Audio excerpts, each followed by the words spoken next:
Hello all, Shadwell here, ready to talk about the next film in my collection, The Equalizer 2 from 2018. It's directed by Antoine Fuqua and stars Denzel Washington and Pedro Pascal. I really need to give Training Day another go because I like Denzel Washington plenty and I've liked many of Antoine Fuqua's other films, so I find it odd that my brain has singled out Training Day the way it has.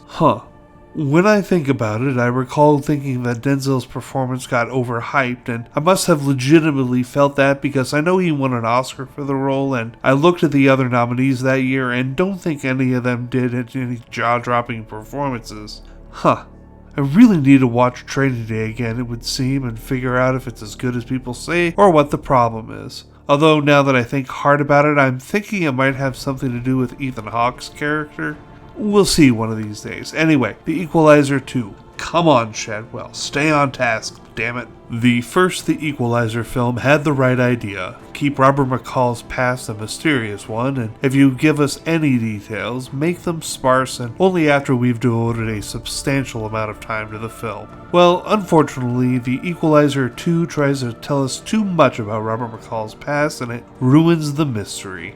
The Equalizer 2 is an okay film. It's a superb action film, but unfortunately, it wants to be more than just an action movie. It wants to be a contemplative action movie with a rounding out of the character backstory of Robert McCall. We found out a lot about his past, both distant and recent, and it just doesn't work well alongside the action scenes. I have no problem with a thinking man's action film that has full, vibrant characters, but The Equalizer 2 doesn't do it very well. That, and it exists like an alternate universe version of the first The Equalizer, as it takes place in Boston like the first film, but Robert has moved to a new apartment, has new people in his life, has none of the old people, has a new job, and suddenly wears his wedding ring again. It's just weird because this feels like a whole new Robert McCall. Also, Pedro Pascal is in this movie, and just like I dinged the first film half a letter grade for daring to put a shirt on the perfection that is David Harbour, I'm dinging this film half a letter grade for giving us clean-shaven Pedro Pascal.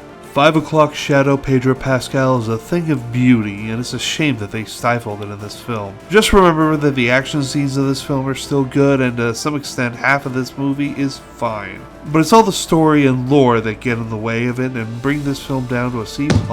Tomorrow, before we watch the final film in the trilogy, we're going to watch the anime Demon City Shinjuku, which I just added to my collection the other day. See y'all then.